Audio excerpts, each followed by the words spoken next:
What the hell am I looking at? When does this happen in the movie? Now. You're looking at now, sir. Everything that happens now is happening now.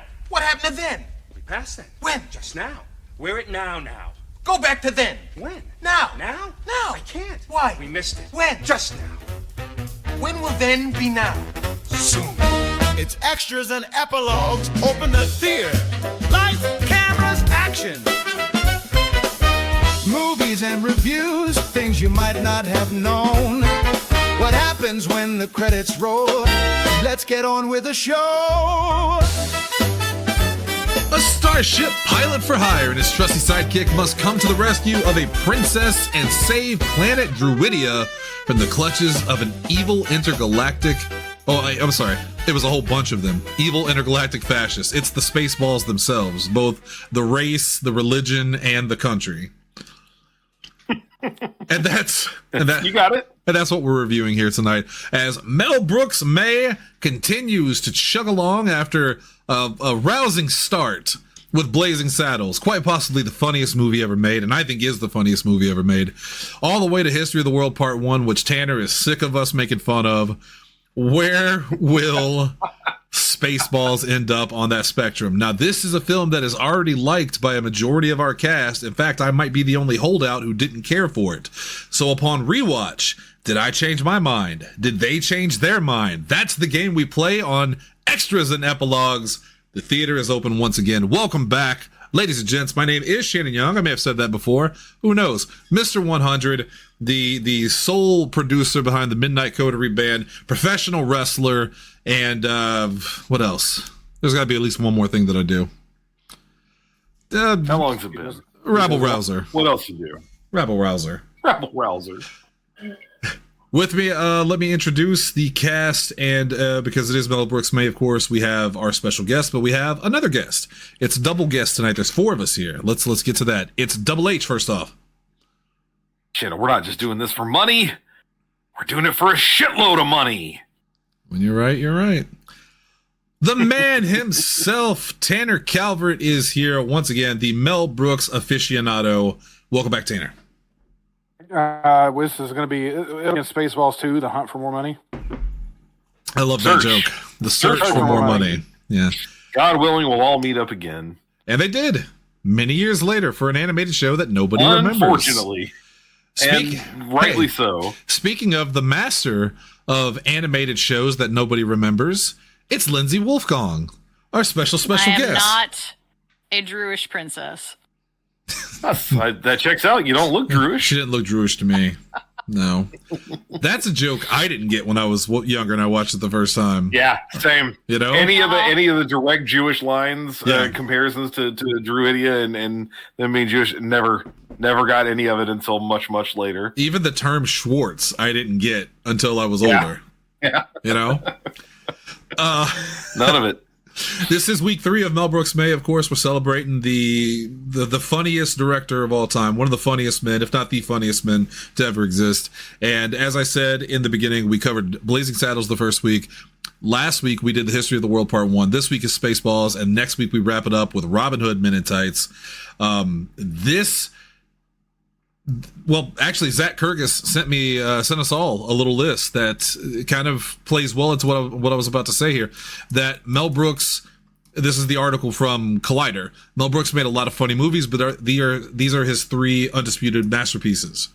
The first being The Producers, which I think we can all agree on, belongs up there somewhere probably. Young Frankenstein at number 2. Original. Yes. And Blazing Saddles at number 1. Spaceballs isn't on this list, but I always remember Spaceballs. If you didn't like Blazing Saddles, you liked Spaceballs. Those were the 2 Mel Brooks films that it felt like everybody loved. I didn't know about Young Frankenstein until later. Believe it or not, Hunter, coming from, Southern Illinois, not a lot of Frankenstein watchers over there, even comedy-wise. That checks out. I have already mentioned this previously, but yeah, this was my first Mel Brooks movie. This was among those movies that my dad loved. We didn't own it, strangely. I'm surprised we didn't. It should have been one of those things that was in that collection of things that I watched all the time, like Ghostbusters and Stripes and Tombstone. But I know that we must have spent a small fortune renting it from the video store. This is most your people, Ghostbusters, I think, of our age. Well, I was going to say, most people of our age have that movie where when you were a kid and you went to a video store, to a Blockbuster or your local version or whatever it was, and there wasn't anything that you wanted, you would get this. Or they were running a deal where it was like you rent a new movie, you get an old one for $1 or whatever. Spaceballs was number one with a bullet, that movie on my list, because we didn't own it. So I always went back to this one. The Ghostbusters for me, I'm surprised they didn't give you a copy. Like, they felt so sorry for my mother. But that might have been less about the film and more about the kid. Like, they may have looked at you and looked at me. My brother, there's a difference. Our go-tos were a combination between Bill and Ted's Bogus Journey and the original Ninja Turtles movie. Ghostbusters. I know I owned that. You're gonna laugh. Ghostbusters and the Mario Brothers film, the '93 one. We rented the Mario Brother ones a lot too. Yeah, those were always on my list. Saw that bad boy in the theater, and I walked out. I walked out like Krusty with a cigarette in my 6-year-old hand, going, "The hell was that?" Tanner, don't make that face without a beard, please. All right. I was trying to think, what movies did I rent a lot? Baby the Dinosaur. Stupid, oh, that's a good one. That's a good Ernest one. Scared Stupid a lot. I want to say I probably rented Land Before Time quite a bit too. That's a good one too. I'll say my parents really got concerned when I was like probably 10, 11, 12, something like that. And I got out of my cartoon phase and I was watching a lot of like John Grisham movies. Like, there was a lot of, I had a lot of those, and my mom was like, "You sure you want to rent the Pelican Brief and not a cartoon?" And I'm like, no, this one's good. It's got Julia Roberts. This is going to be it. And my mom said, "You have a very mature voice for an 11-year-old." You were looking at it going, "I recently learned some things about myself thanks to Julia Roberts. Frankly, I need more."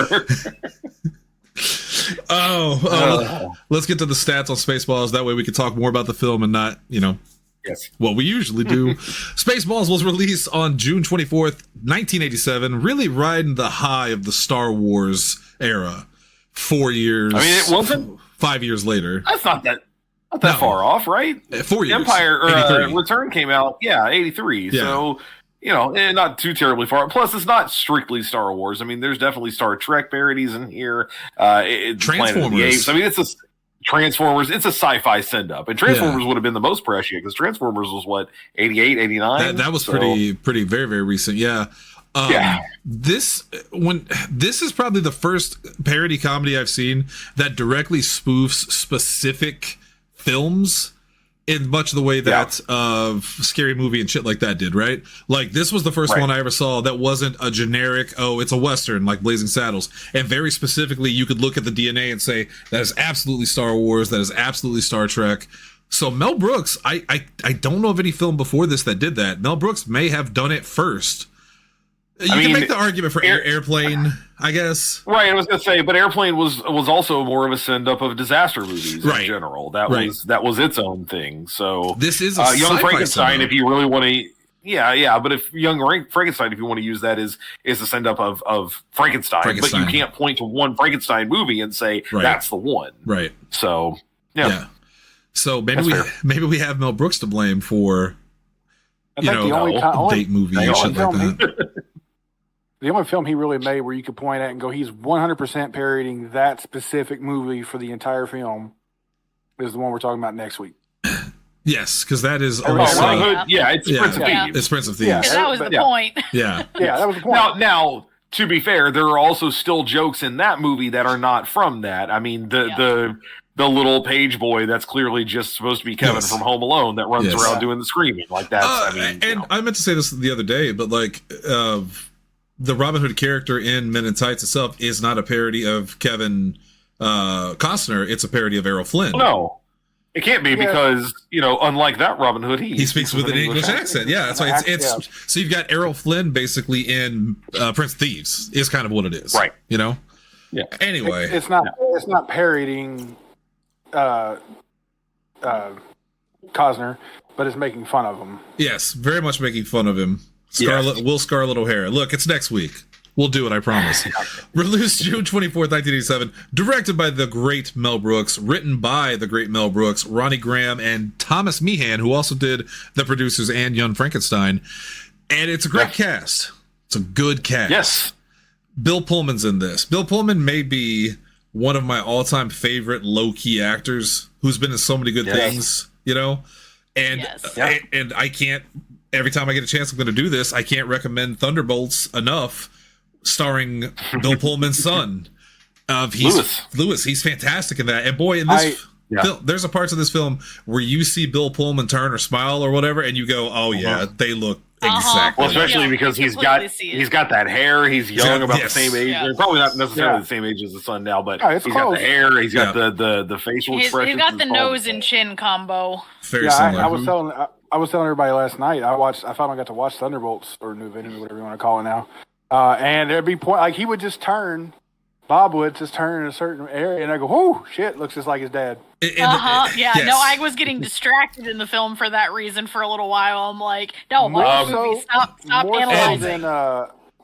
Don't say Wyatt Russell. Wyatt doesn't look that much like his dad. Bullshit. Wyatt looks like he looks a lot like his dad. He looks a lot like him, but it's not as prevalent as Pullman. With the beard. He looks like his dad from The Thing. Like they look almost exactly alike with the beard. It's insane. You got to see him. You also really got to see him outside of U.S. Agent, because while he does bear some resemblance there, look at him in some other stuff, and look at him outside of the movies. Okay. Look at him in Monarch. Stronger. They're both in Monarch. You can just see it. I haven't even watched that, and I've seen the pictures. By the way, just real quick, since we're on that point, Lewis Pullman is currently 32 years old. Bill Pullman was 33 when Spaceballs was released, meaning he was 32 when they were making it. That's so cool. So they were quite literally the exact same age. Again, that's another thing where if they ever decided to legit make a Spaceballs sequel or something like that, you could put Lewis Pullman in there. Pull him in. And there's Lone Star. Yeah, we'll work. Yep. Also starring John Candy, of course, as Bartholomew. Bartholomew. That's his full name. Rick Moranis as Dark Helmet, which is just one of the greatest all-time spoof roles. Mel Brooks as President Scroob, and of course Yogurt. Right, Yogurt the Wise, Yogurt the Powerful, the All-Knowing. and he's just plain Yogurt, please. And then there's other people too. You got Joan Rivers as the robot, whatever her name was. Daphne. Matrix, because it's like a printer. Which later Boot stole for their main character, who was also named Matrix. I never pronounced this last name right. Daphne Zuniga. Okay. Yeah. And importantly, Joan Rivers never in the costume. There's another actress who's actually she just did the voiceover. Yeah. Yeah. Michael Winslow, Rob Paulson, who are some other people in there? I will tell that story later. Yes, she will. I listened to it. John Hurt. John Hurt is in the movie, reprising his role from Alien. His second Mel Brooks appearance. Yep. Also, jokes I didn't get as a kid. I thought the joke was this had happened to this guy twice, and somehow he lived the first time. Of course, the joke was it did happen to him twice in another fucking movie that I never saw until way too much later. Yeah, I didn't get that till way down the line either. Yeah, and there are so many parts of this film. I know I'm starting to review right now, but I just have to say this before I forget for reasons. There are so many parts of this film that, to me, the jokes and the references felt just kind of lazy. They felt very Scary Movie-ish of like, here's the thing, remember it? But that one still got me. When he puts that little top hat on and starts dancing, I laughed. I was like, this is so dumb, and I love it. That also scared the shit out of me as a kid. Because again, I didn't get it. I didn't get what was going on. I had no frame of reference for it. So the thing itself was scary. But then when it starts acting normally, for some reason it was scarier to me. Because it was just weird. And then, of course, that used to freak me out when I was little. Years later, that damn frog, you know. Shannon, you can't make fun of that frog. And talking about the cast and who they played, you forgot the most important character. Oh God, which one? Pizza the Hut. I don't know who played Pizza. Dom DeLuise. Was it really? I didn't know that. Yeah. I didn't realize it till this last watching when I was paying attention to his voice, and I'm like, oh, that's Dom DeLuise. Whatever. Who played Vinny? Because he also seemed familiar. he's only credited, I think, as like when you look him up, that's the picture that comes up. So I don't think he was like not big in a lot, yeah. actor. I don't know. I'm gonna go look right now and see if I can quickly find out. I hope it was Brad Pitt or Ray Romano.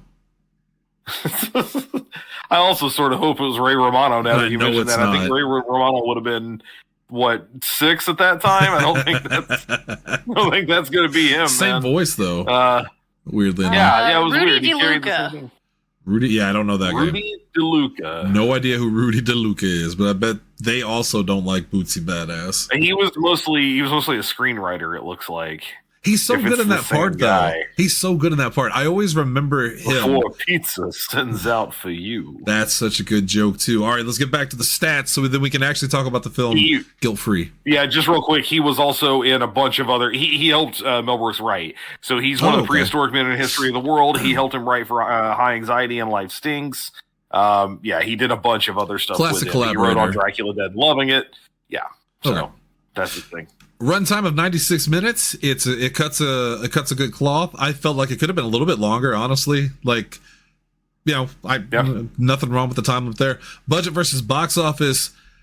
I didn't realize this one didn't do so well either. $25 million budget versus $40 million box office. It's so easy now to look back on all the Mel Brooks films and go, oh yeah, that's a classic. Everyone loves it. But that wasn't always the case. A lot of these films that we talk about on the show, especially ones back in the old days, they would come out and be disliked by audiences and wouldn't find their, cult status till years later with the modern audience. Yeah. So and home video again too was another big thing. Is sometimes people don't want to pay, especially at that time. $5 for a movie ticket or whatever it was that, God forbid, I wish it still was now. But they'll pay $1 to rent it to the video store, and they don't have to go spend time sitting somewhere else. Same thing with a lot of streaming now. Importantly too, and you're coming up on it, but it's in the critical reception. The point you made earlier was not lost on audiences at that time. Roger Ebert specifically said this movie could have and probably should have been made a couple of years before this. Yeah. The time that it came out, again, the Star Wars appetite had started to wane because it was 3 or 4 years afterward. And the weirdest thing is, had he held off, it would have worked too, because they came back around and really started clamoring for more. Yeah. Exactly. So he came out right about the worst possible time of we're kind of over it and we're not ready to be back into it yet. Yep. Yeah. And I think I was at the critical reception. Again, yes. This is one of those films that I just remember everyone loving, but kind of a mix. 52% critical rating on Rotten Tomatoes, 5.9 out of 10, 46 out of 100 on Metacritic, which is mixed or average. Cinema score of B-, which surprises me, on an A to F scale, because I've seen some real dumbass comedies get an A because fucking audiences are stupid. So to give this movie a B-, Jesus Christ on a cracker, on an A to F scale, 2.5 out of 4 stars from Roger Ebert, who said, I enjoyed a lot of the film. Like Hunter said, I kept thinking it was a revival. It should have been made several years ago before our appetite for Star Wars satires had been completely exhausted. Gene Siskel did give it 3 out of 4 stars and said there are just enough funny gags to recommend it, but it's wildly uneven. And I thought the comedy was wildly uneven, but I thought it was way more consistent and way funnier than it was in History of the World Part 1. I'm not going to dog History of the World again, Tanner. Don't give me that look, because you just look strange because of your hairless face. Don't do that. It's like when Bruce Valanche shaved his beard, and I went, oh, no. No. That's bad. But I thought it was overall funnier than History of the World because it had one consistent storyline. It was it was the Star Wars send up. Tanner, because you are our guest and it is Mel Brooks, man, I want to give you first shot at this. Talk to me about Spaceballs and why you like it. Why are you so fond of balls from space? I'm gonna be honest with you. Up until I don't dislike this movie at all, and I'm not taking a shot at it. Anything. Up until I watched Dracula Dead and loving it, this was my least favorite Mel Brooks film. About tired of this Dracula Dead and loving it hate. I'm about done with it. I will stand by it's the worst Mel Brooks film. Have you seen History of the World Part 1? Sorry. My apologies. Withdrawn, Your Honor. I'm a big sci-fi fan. Anyway. I love sci-fi films. I love sci-fi films as much as I love horror, and I love when the two are combined. this film you think would have just probably be my favorite Mel Brooks film because it is sci-fi in a lot of ways. But in a lot of ways, they also fly around in a Winnebago, which is... I think my biggest issue is when I watched it, I knew what Star Wars was already, but when I watched it, a lot of the jokes were lost on me. Druid Princess. Which would end up being the funniest parts of the film, are those things. Yeah, now going back and watching it now, I definitely laugh more now because I understand the jokes more. But younger me watching it for that reason, it was always bottom tier. See, that's what I mean about a lot of this film kind of felt like the jokes were kind of lazy. They're not bad, they just felt lazy. Like the whole Star Trek, beaming them up. It's such a simple, that is a straight up Star Trek reference. And, the outcome, while, kind of funny, it felt very much like the scary movies of today where they parody specific things as a part of the genre as a whole. And I would find it not as entertaining as other parts of the film, which felt more original. Now, with that said, I stand by that dark helmet, despite being it's the biggest send up of Darth Vader possible. It's just hilarious. It's just, it's objectively hilarious. Dark Helmet is one of the funniest villains in the history of comedy films. The helmet itself, first off, it's a sight gag. And sight gags are very hit or miss. This one hits because the ridiculous size of the helmet.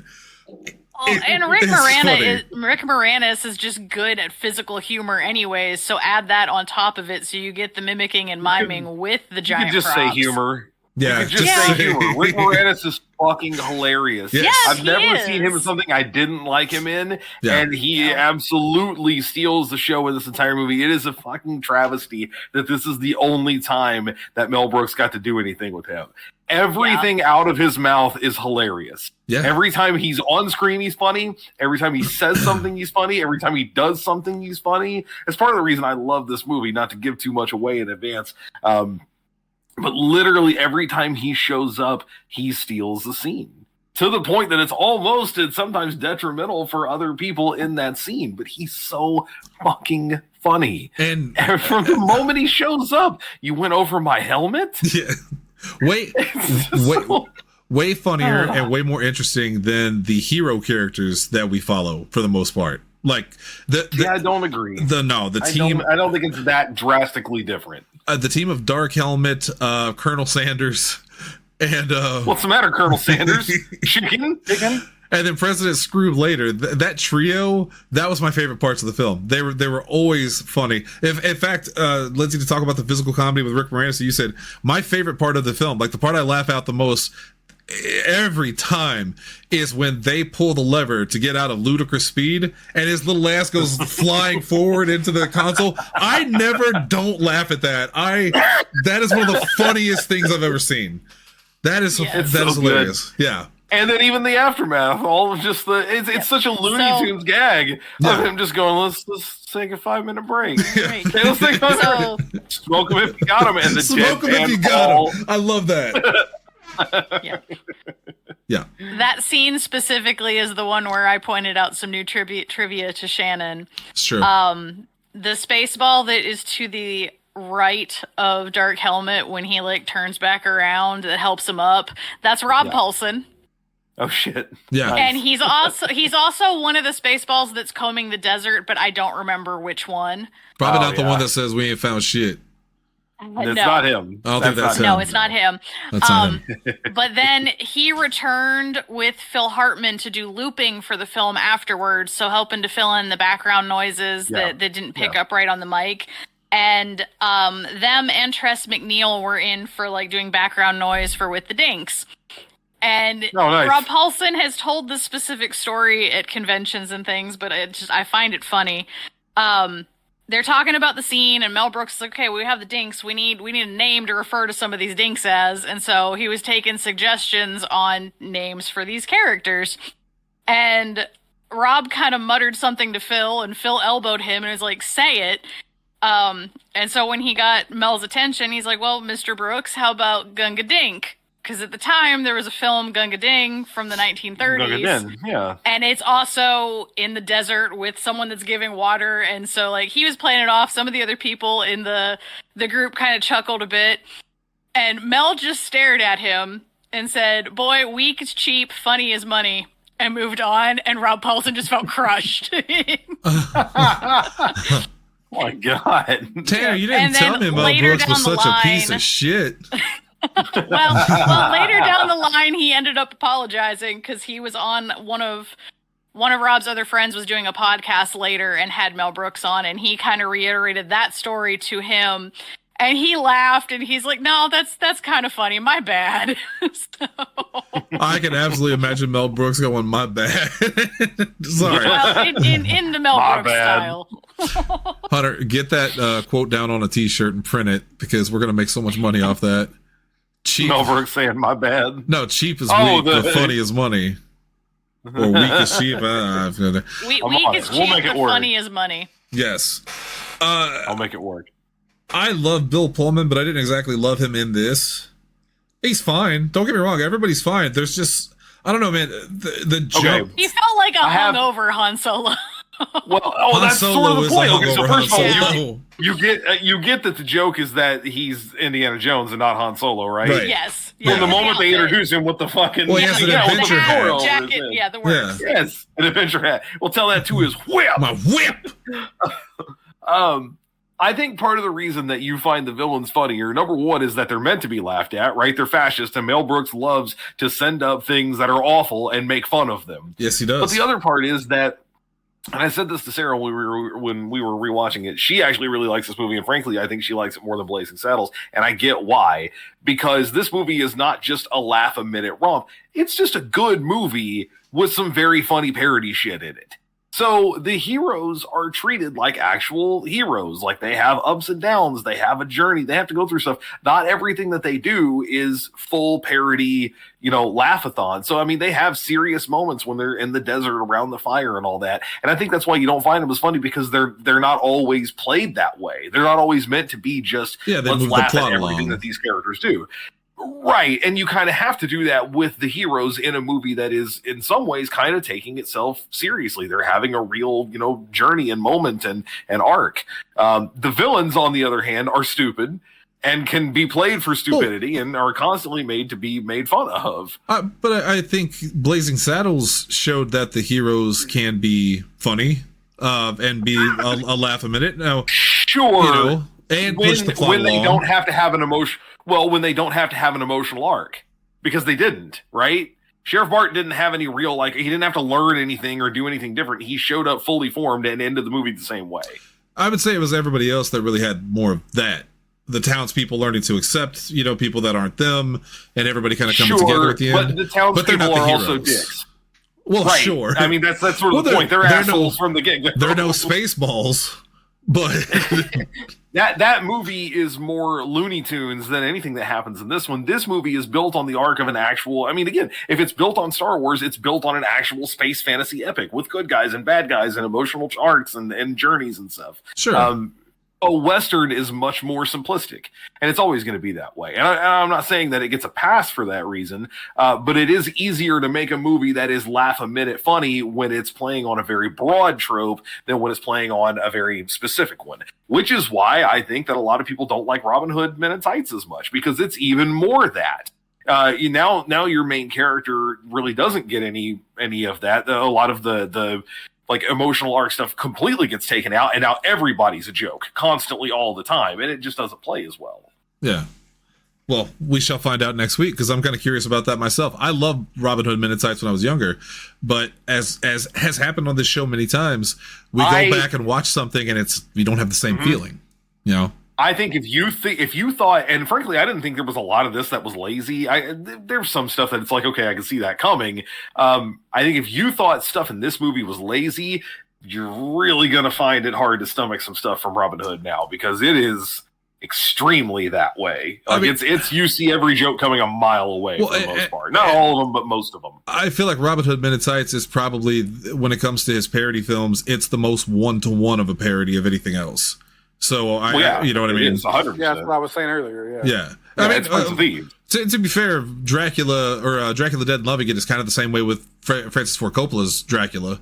Sure. You know, but just not as funny. Although it does have Leslie fucking Nielsen, Tanner. That's its redeeming quality. I can't help the rest of it. And Mel Brooks as Van Helsing. Isn't Amy Asmick in that too? She is. She's beautiful. She's funny. Yeah. Oh yeah, that too. Steven Weber. It's like a Wings reunion. Anyway, look, it made Tony Shalhoub's career. Fucking love Wings. You don't like Wings? Fucking love Wings. Right now, he's doing the I think you should leave bit where the guy's like, if I get uncomfortable, I'll get on my phone. I love my phone. I have so much on my phone. A castle game, obviously. A jousting game. A racing game.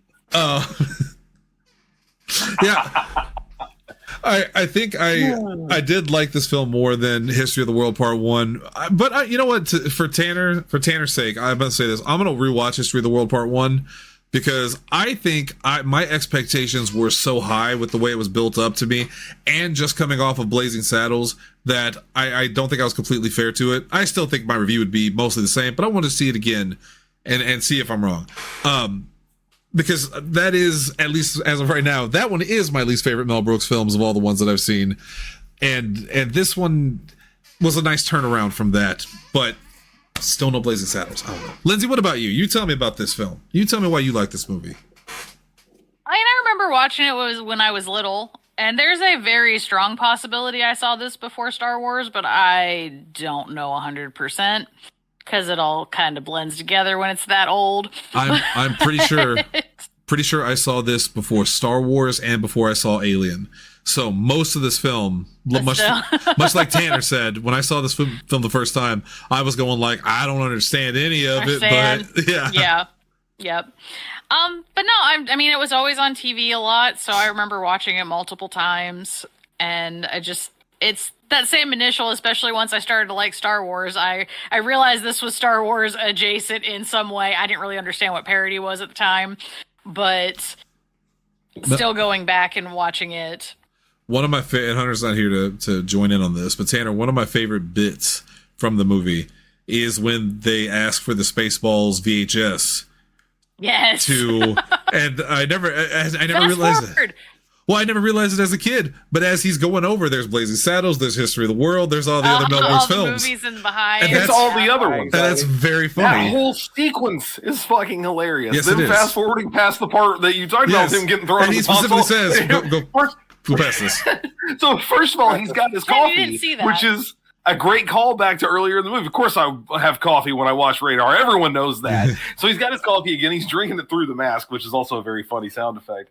And that whole thing's been getting thrown in and just going, no, go past this part. Yeah. Go past it. In fact, never play this part again. The whole sequence of when will then be now. That's one of those. Now. No, it's already passed. That's also a Mel Brooks classic. I still use it. I still use that quote on not a daily basis, but like in real life, completely outside of it. When will then be now? Soon. It's fucking great. I also love that that's how they find them. I don't think as a kid I appreciated that they literally just fast forward the movie. There's so many jokes in this movie that are about a movie being made, which I think is very funny. There's that in the Schwartz fight when they kill the camera operator. He did it. The camera just running into Dark Helmet when it pulls That's in too another close one of my to it. favorite jokes. Yeah. All that shit is great. That got me a lot. Them directly referencing sequels, hopefully we'll all meet again. The merchandising is its own in joke, because the whole reason that Mel Brooks was able to make this movie the way that he did with not only George Lucas's approval, but using ILM did all their special effects. I didn't know that. George Lucas, George Lucas loved the idea. Okay, go back and watch the when they're in the Eagle 5. Yes. And the little radar thing is trying to find where the self-destruct thing is, the little thing underneath it. Go back and watch that and tell me it doesn't look like the drop-down cannon from the Millennium Falcon. Oh, it does. You'll see exactly what I'm talking about. Absolutely. But I thought it was just parody. I thought they could just do it, Well, it is, but that's the thing. They got the right company to do it. Let's mention really quick there in the trivia then that you could also see the Millennium Falcon from the Star Wars saga next cameo appearance. Outside the Space Timer. And for what I understand from what you wrote, George Lucas got a chance to read the screenplay before production began and loved it so much he had his special effects company help make the film, which is why they put the cameo in there. This is what I was going to say. The whole yogurt sequence, Lucas's only condition was that they not do any merchandise from the movie. And so yogurt is all about merchandise. That's his whole thing. They're not going to actually make any of it. Very funny. But they're going to joke about doing it. Yeah. I did get a good laugh that Spaceballs, the coloring book, was literally just pasted over top of Transformers. Yeah, it's got Optimus Prime on it. Like, I saw that too. Yeah. For any of the real stuff, they cheaped out. And then they made things in the movie like Spaceballs the placemat or Spaceballs the shaving cream. I like Spaceballs the sheet. Yeah. There's only one joke that I thought they missed in the entire thing. When they first land at Spaceball City, there's a sign that says Spaceballs Prison Complex, and I should have said Spaceballs the Prison Complex. That's the only joke they missed. Because by then, the merchandising joke had been made, and if they were all the way up to merchandising prison complexes, that would be very funny to me. It's the only time I went, oh, you missed one. You missed one little bit. The meta humor. You're offering Mel Brooks notes. Who the fuck do I think I am? The meta humor in this was other than the sight gags of Dark Helmet, the meta humor is what really got me. The merchandising joke is fantastic. The VHSs, I mean, that's good stuff. That's like classic Mel Brooks. And it's not. Just two things I've discovered is even the worst Mel Brooks film is still to me is still funnier than most things I've watched. So like, even though I say History of the World Part 1 was a disappointment to me, it was still funny, and there's a lot of good funny parts in it. And the second thing that I learned is that I should not talk so much on the first thing, because then I forget the second thing. So sorry about that, Soko. Come on, you got it. Oh no! The hell? No, it's absolutely gone. And my producer is telling me we should wrap this up and get to the reviews, probably. Okay, let's do that then. Hunter, did you know the producer?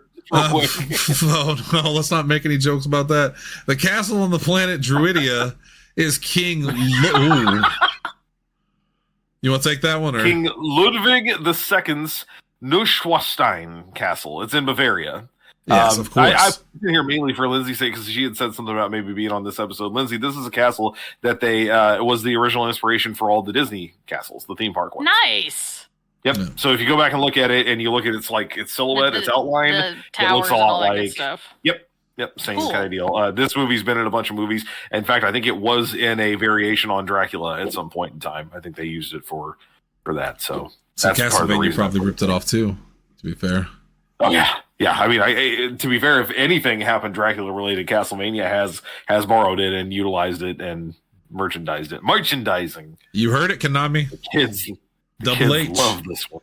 Double H. All right, let's get to the reviews. Oh, real quick. Never mind. Real quick, one last thing, because it's okay. It's okay. You always do this. I never do this. I'm going to do this because we talked about it when we were watching the movie. So one of my favorite scenes. You guys were already mentioning a couple anyway that we haven't talked about. Daphne Zuniga does not get enough credit as Princess Vespa. I think she's very good in this. I think she's very funny. I think she's completely game for everything they're doing. The sight gag of her having the Leia buns as headphones is always very funny to me. Because it's just a subtle nod and it's a good joke. And the only other thing I know her from, by the way, is like Melrose Place. I'm pretty sure that's the only two things I've ever seen her in. TV since then. Yeah. But the bit when they are getting out of Spaceball, leaving Spaceball City, and the guy, she takes the gun, holds it by her fingers, the guy shoots her hair, and she goes, "He shot in my hair." Racks it, son of a bitch, and just lights him up. I paused the movie and I looked at Sarah and I was like, there are times that you point out, like, there's somebody where you're like, oh, I had such a big crush on that person when I was younger. And then I'm like, oh, he has dark hair and dark skin and dark eyes. It's just like you. I'm like, this scene awakened something in me when I was a kid. Dark hair, pretty girl with a gun. Someone who just immediately goes full, like, stand up for herself. And Sarah was like, oh, I get it. Yeah, that's the exact thing that you're talking about. Yeah, I had a real big crush on Daphne Zuniga when I was a kid, from this movie specifically. And that scene, for some reason, I remember the first time watching her rack that gun, I was like, oh, okay. Mommy. I get it now. I also like the part after that where he says, not bad for a girl. And then Dot says, not bad for Rambo. Pretty good for Rambo. Yeah. All right. Yeah, that whole escape sequence is funny to me. I also like it's such a throwaway line, but when the guys, first of all, Sarah pointed out there is a mistake. When the guys show up and catch them and they're in their underwear, they have their helmets on. But Lone Star and They had the helmets. Yeah, they took their helmets. So where they got more helmets, I don't know. I guess the joke could be that the only thing they thought they needed were helmets. As long as they can get those, they're fine. So they stole them from somewhere else. But I mean, it's like, hey, those are the guys who took our uniforms. And beat the shit out of us. I don't know why, but his delivery on him beat the shit out of us is very funny to me. I also like the when he says, he's an asshole. How many assholes are on this ship? And they're A lot. surrounded by assholes. Surrounded by assholes. Keep firing assholes. the fact that he could just flip up. Okay, I didn't put it in the trivia if I remember correctly. But Don't talk to me with that thing down. You pull that up. You're making faces behind there. There are two characters in the movie that get that treatment, and it's Rick Moranis as Dark Helmet, and it's also John Candy as Barf. When those characters were originally designed, they didn't have revealable faces. Dark Helmet was going to be in the thing the whole time, and Barf was going to have like a Wookiee, like a full costume. And Mel Brooks basically was like looking at it going, something's not working. And he's like, why the fuck am I hiring John Candy and Rick Moranis if you can't see their faces? What are we doing? So they, modified it, and they did it in the best way. John Candy just gets makeup, which adds to the look, the little animatronic. He's a man. Which, by the way, he's a Mog. He's half man, half dog. Yeah. By the way, he had to wear a 30-pound battery on his back to operate the tail and the ears at any given point in time. Jesus. And then the Dark Helmet one is the best. It's just a faceplate. It just slides up and down. But the number of times that they immediately change his voice when it comes up and down for whatever reason, or when he gets his fucking head caught in something, ruins me every time. His costume and all the Spaceballs costumes is another one of those parts where I can't decide if it's purposely like cheap looking because that's the joke, or if it's just cheap to save money. It's purpose. Because Dark Helmet, because Star Wars looks cheap. That was the point. But Dark Helmet specifically with the tie that it looks like, and he's also wearing shorts. Yeah. The design is insane. Well, yeah. I don't know about the shorts. If you look at his whole costume, his especially, I think there was probably maybe a dropped plot line or at least a reference to it at some point in time. Planet Druidia is very like high fantasy. Like they all have, kings and queens Prince and that Valium. Shit. Which, by the way, another joke I didn't get as a kid, Prince Valium, and he's fucking sleepy all the time. But yeah, he especially has like the doublet and the tights and all that. Dark Helmet, if you look at his from a distance, it looks like that stuff, but it's all blacked out. And I think the joke was that maybe he was like from them, and that's there was maybe some tie-in of like the whole Vader concept of him being part of the original whatever. He is Lone Star's dad's cousin. Yeah. Former roommate. Well, what does that make us? Absolutely nothing, which is what you're about to become. I think that the point was to make it look, the special effects look sophisticated. The costuming and the sets look not dilapidated, but like not as expensive as they could, because you want it to look lived in, and you want it to look, in this case, it wasn't we want it to look lived in like a real universe. It was we want it to look like a movie set. I mean, the stunt doubles joke, the killing the camera, that's the joke, is that we're making a movie, so it's gonna look cheap right now. The stunt doubles joke was also pretty good. You didn't catch them, you caught their stunt doubles. Francis West was just the dude smoking a cigar. That's a Simpsons joke. Basically, that's a Simpsons joke right there. Before Simpsons did it, the little Lisa version. Yeah. All right, let's get to the reviews. On the show, of course, we use a 5-point system inspired by the great Siskel and Ebert, and because I know they love to hear it, Zach Kirkus. You got to tell me how we rate films, baby. And I said, I got you, baby bird. Here's how we do it. 2 thumbs up mean, I guess maybe 2 Schwartz up means you love it. 1 Schwartz up. Yeah, you like it. 1 up, 1 down on the Schwartzometer, and you're indifferent or neutral. 1 Schwartz down, you don't like it. 2 Schwartz down, you hate it. Famously, very few films have made it to the double hate board. Most recently, I think it's still Super Mario Brothers from 1993. And boy, when everyone on this show can agree in unison that a film is 2 thumbs down, you can take that shit to the bank, because we have a lot of different opinions on movies. But when we all come together and go, fuck that movie, trust us.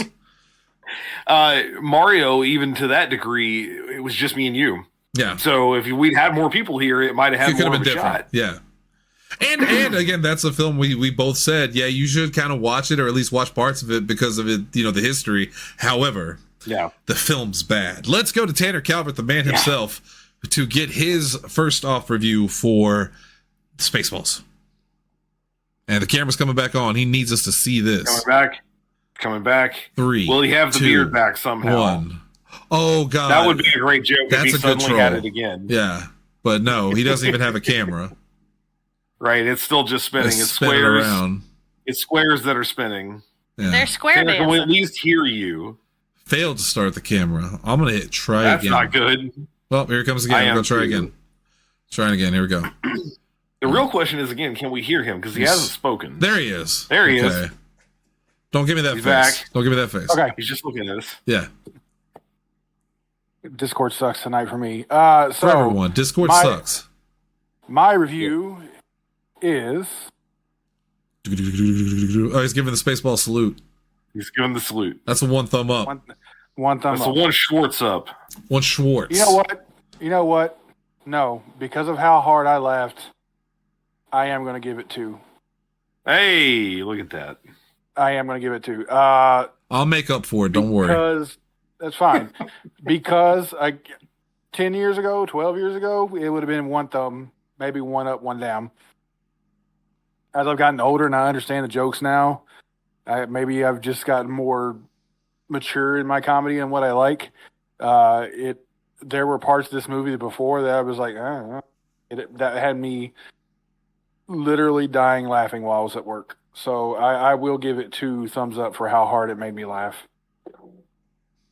Yeah, and that's the name of the game. But your colleague Lindsay Wolfgang might not agree with you. Let's see what happens. I am sticking with my 1 thumb up that I decided on at the beginning of the show. Nobody swayed me. Hunter can keep going if you want. I enjoy Yeah, I was this. going to say, I got persuasive. all kinds of material. Yeah. I enjoy this movie a lot, but anymore, I don't really seek it out to go see it. Like, I have the DVD of it. I know what streaming services it's on, but it just hasn't been something when I like, oh, what do I want to throw in the background? It just wasn't really what pops up in my mind anymore. Okay, well, fuck you, Mel Brooks from Lindsay Wolfgang. Let's He didn't say that. Oh, my God. Oh, if you didn't, I'm about to. Let's get to my review. It's 1 thumb down. This is a ridiculous film. So let me get this straight.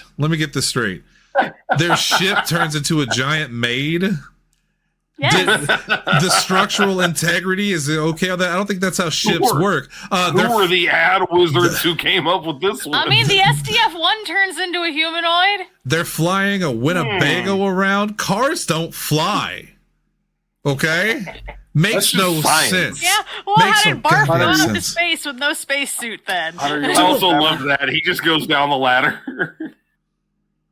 Tanner, what? I was asking Hunter if he wanted to go stab you. No, because that's not my real review. Oh, okay. No, I knew it wasn't. That's why I was trying to be ridiculous with the, they drive a Winnebago in space. What? It's 1 thumb up from me. I kind of struggled to go between 1 up, 1 down, and 1. But unlike Lindsay, I was kind of swayed a little bit by the arguments here because both Tanner and Hunter reminded me of some of the scenes that really cracked me up. And as I said with I think History of the World even last week when I gave my review, that I would have gone lower, but there were parts that genuinely made me laugh a lot. And this movie did the same, but it did also have a nice add-on that it was a coherent plot that went through the entire film. I think the anthology format of History of the World was one of my bigger issues because it was hard to get attached to people and certain segments drag down other segments or whatever. And I swear I'll stop comparing everything to History of the World right now, because I still liked the movie for the most part. That's why I didn't, but you know what I'm trying to say. This movie, I'm just making it worse. This movie was very funny.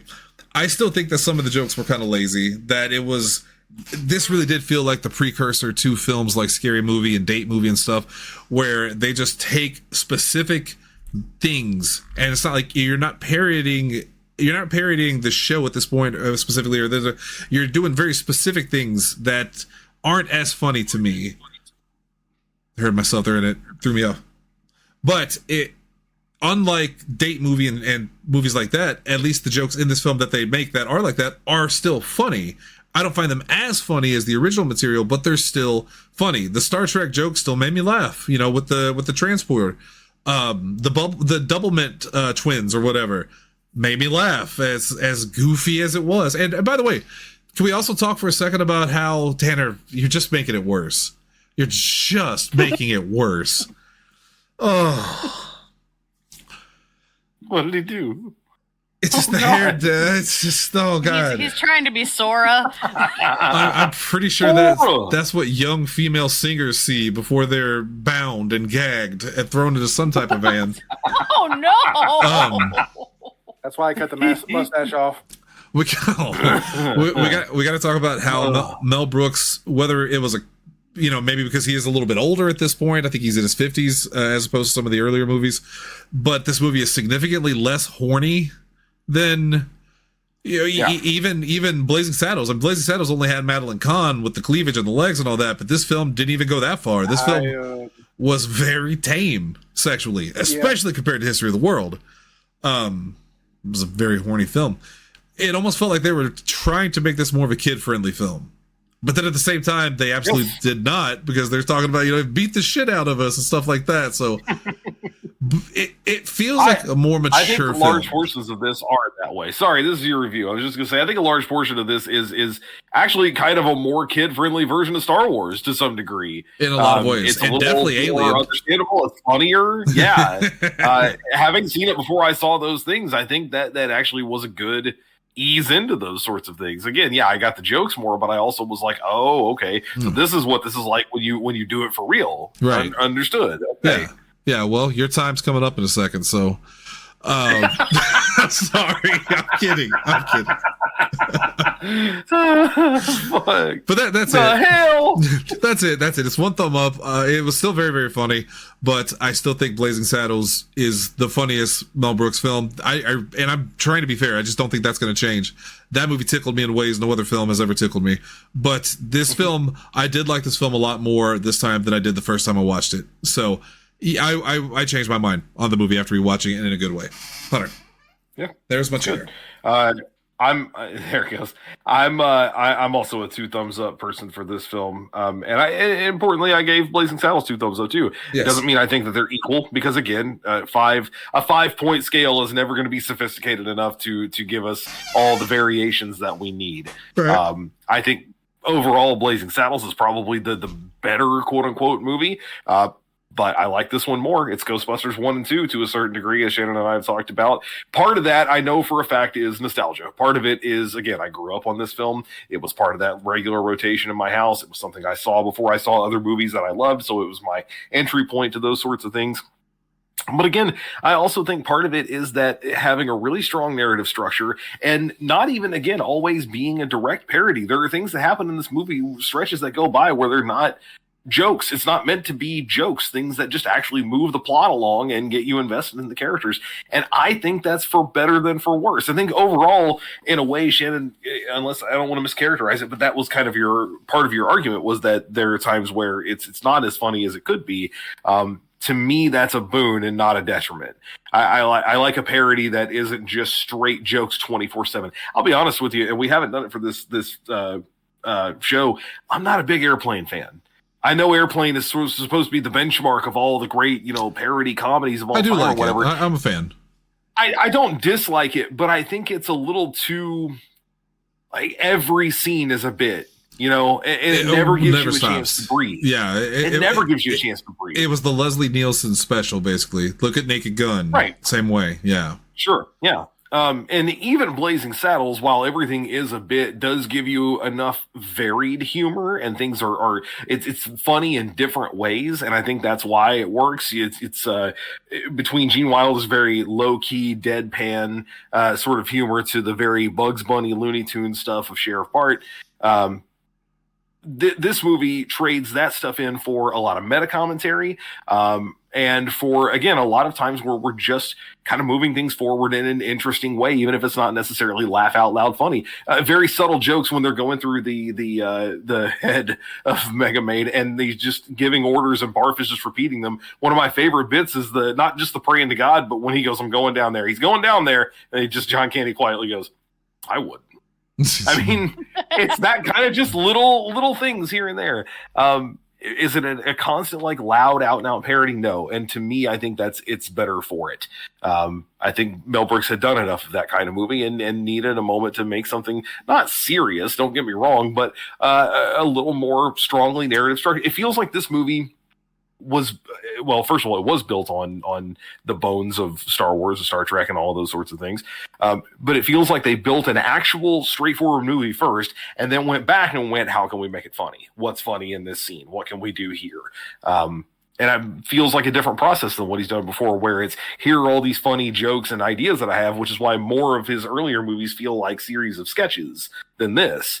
I think you and I agreed last week, and not to pile on, Tanner, but I don't love the act structure, the sketch structure of here's the thing and then it's done, and here's the thing and then it's done. I like a full narrative structure, and then we'll make jokes in there. So are you talking about just in comedy or in general? Because I love anthology films. In sure, yeah, I was going to say, I think I'm mainly just talking in parody. I don't even know that I would say about a genre specifically, but in parody, I'm more of a fan of, here's a full-fledged movie, now let's make parts of it funny, without it being, here's a thing that is funny, now let's try to stitch these funny things together. You know what I mean? Yeah, I got you. I'm a bigger fan of full narrative structure, and then we'll make it funny afterward. And that's what this movie is. And I think it's the best version of that. I might be proven wrong in rewatching Robin Hood next week, because it's also the same kind of way. But I think Spaceballs is his ultimate version of that. So yeah, I like this movie a lot. There's really nothing detrimental to me for it. So I'm going with 2. Going 2 up. All right. Well, I maintain that the worst Mel Brooks film is still funnier than most of the comedies that I watch. Now especially. I think that was the other thing I found out was nobody really makes comedies anymore. I found out that I just find Mel Brooks to be very, very funny. Like, hit or miss. Yeah. There's a charm to his comedy. All of them, even History of the World Part 1, there's a charm to it that you don't get with other comedies. The closest I think you get to it, we mentioned him a second ago, is Leslie Nielsen. Leslie Nielsen became like the king of the parody films with Naked Gun, with Airplane, and to a much lesser extent, he did the Scary Movie sequels later on. But him and Mel Brooks, to me, will always be the kings of that type of comedy. And it's a shame that we're not doing Dracula, because I have this hope that everyone's going to change their mind and go, you know what? Wasn't that bad. Well, Shannon, maybe we'll find out, Tanner, when we hopefully reunite next year and Mel Brooks made to the search for more films. Damn, we should have done, which is absolutely what we're calling it. Yeah. We should have done Mel Brooks March and then immediately followed it up with Mel Brooks May. Mel Brooks May, yeah. All right, let's get to the ending of the film. We got to get the video games in there somewhere. So Lone Star, which by the way, I didn't say this earlier, but both Lone Star and Dark Helmet are also legitimately cool names. Like, I could absolutely see a villain being called Dark Helmet. That's an evil name. And then Lone Star is such an 80s cartoon hero name. It's ridiculous. Oh, I didn't say it earlier, but tell me you don't love the fucking Spaceballs theme song. It's the most 80s catchy synth pop bullshit you've ever heard, and it's so fucking good. I'm torn. Every time I watch this movie, I'm reminded of it, and it gets stuck in my head for a little while. When it started, I remember thinking to myself, oh wait, wasn't there like a 80s song in this movie about Spaceballs? Yeah. And then when they started doing it, and I thought what we got is what you need, and it's fucking great, man. I thought I hate this, but I also love it. I don't know why. It felt weird in a Mel Brooks film. In a way, I like it. You know, you don't really get anything else musically in this movie other than the little Dink song, which is just Disney. That's just a Disney ripoff there. So I like that there was something there, and it just plays over a montage. You need something happening over that crazy montage of everybody trying to get out. That's true. That is true, and it's also a very funny montage. Let's get to it. Lone Star and Barf find a final message from Yogurt hidden in a fortune cookie. Yeah, telling them that Lone Star's medallion means he is a prince and can thus marry Vespa. See, if this were any other film, I would be like, really? How convenient. But it's a parody. That's the point. You know, I think and he's referenced here, my least favorite joke in this film might be Prince Valium. Prince Valium, and he's sleepy. Do you get it? Yeah. Do you get it? Yeah, but I mean, he's also just a plot device. There has to be somebody there standing in the way. The marriage scenes are always funny. The priest, I told you the other night, it makes me laugh every time. Where the first time they try to do the wedding, and there comes Princess Vespa and she's going past the altar and outside. I did like Prince Valium's line when she comes back at the end. They're like, someone else was worried about you too. You are. Yeah, and doesn't he say something like, "Where'd you go?" or something? Where you been? Yeah, that's pretty funny. The two return to Druidia just in time to stop her wedding to Valium, and Lone Star announces his royal lineage and marries Vespa. Also, we forgot to mention the Planet of the Apes parody, which I thought was also very funny. It was my dad's favorite gag in the entire thing. It's always a toss-up between "we ain't found shit" and the Spaceballs. Yeah. Oh, shit. There goes the planet. I love they tied that in there too. The film ends with them riding off in the Eagle 5 and a message to the audience saying, Tanner, you do it. What? May the Schwartz be with you. What a world. And that's how the film ends. What is the epilogue? What would we do after this? Well, again, with Mel Brooks, it's a sci-fi comedy. There's lots of sci-fi comedies you could spoof if you want to take that direct route. Here, I got it's perfect for you. All right, just pick up right where Helmet and President Scroob and Colonel Sanders landed, and it's now Spaceballs 2 meets Planet of the Apes. And matter of fact, I asked ChatGPT to make me some titles for this movie. Oh God! Oh no! Okay. It starts off real simple. Spaceballs 2, Planet of the Schwartz. Pretty simple, straightforward. Okay. Spaceballs 2, The Planet of the Merch. I like that. Yeah. That's good. Oh, God. Spaceballs 2, Revenge of the Hairy Moon Men. Well, I don't like that. I don't like that. No. Not sure where that came from. It is going to be a name in the group chat now. Yeah. That's fair. Spaceballs 2. of the Hairy Moon Men. Spaceballs 2, Escape from 8 Balls. From what? 8 balls? 8 balls. I thought you said 8 balls. Escape from the 8 balls. Okay. And finally, Spaceballs 2, Beneath the Planet of the Dinks. Well, I don't like that one as much. Not into that. I went ahead and I also asked an AI program oh God. to write a plot for a Spaceballs sequel. Here's what it's called. It is called The Quest for More Merchandise. In this truly abysmal sequel, Dark Helmet mysteriously returns after being inexplicably resurrected by a malfunctioning yogurt brand life rejuvenator machine. I didn't know he was dead. Seeking revenge, he embarks on a galaxy-wide hunt for Lone Star, only to discover that Lone Star is retired from heroism to open a chain of intergalactic smoothie bars. Meanwhile, the planet Spaceball has run out of breathable air again, and President Scroob enacts his latest plans, selling vacuum-sealed bottles of air flavored like various celebrities. The scheme goes awry when the bottles start exploding, leading to an emergency mission to find the mythical infinite air vent on the forgotten planet of Gaseous X. What the fuck? Okay, when people say that ChatGPT is going to replace film writers, this is Exhibit A as to why it's not happening anytime soon. Yes. I don't know. I'd watch that kind of. Well, hold on. And you're Exhibit A as to why it will. Here it continues. Barf, now a life coach, gets dragged into the chaos when he's hired to teach Dark Helmet, quote, the art of chill. After Helmet realizes his anger issues are affecting his ability to be menacing. Dot Matrix, now an influencer. 2020's Mad Libs. That's all it is. And so it says plug in character and then plug in thing. Influencer, life coach, this is the same reason that Beetlejuice 2 doesn't work, but that's another story for another time. Well, Hunter, the film ends abruptly when Yogurt finally finds a way to break the fourth wall too much, causing the entire universe to collapse into itself, leading to the most disappointing twist of all. An announcement that the next sequel will actually be a reboot. Yeah. So it does the metaverse thing. It does the reboot thing. Oh God, I hate that Tanner's laughing genuinely at this. He's tickled. That was funny. I don't care. He's That was pickled funny. Tink. You should care because it's not.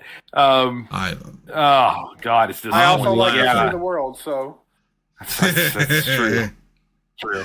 I mean, look, the sequel is built in. The name is right there. The search for more money. So what do you do with that? Where does that play in? Because that's what we really need to know, right? So They go to Vegas. Lindsay's now Exhibit B as to We're why all shaking our head. replacing film writers anytime soon. And I'd like to close this case soon. I mean, it's okay. So it's not shit. The question is, how do you want to do this? Because the two routes are always: are we writing another movie, or are we actually just sunsetting the characters? Because that was the original tradition of intention of the show. What happens to the characters after the movie? Not how do you write a sequel. Right. I think any version of a sequel of this is going to be bad. See also everything we've just said, and the animated series that was fucking terrible. That I assume had next to no input from Mel Brooks. I don't know. I've never looked into it, but it's not good.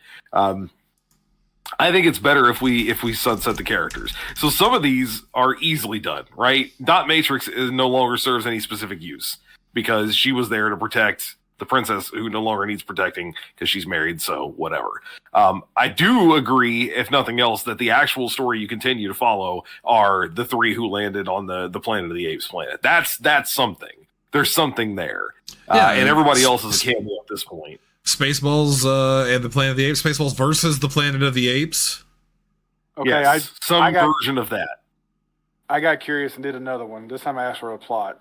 Please stop. It's following the rules of Spaceballs 1, okay? Spaceballs 2, The Schwartz Awakens. It's already bad.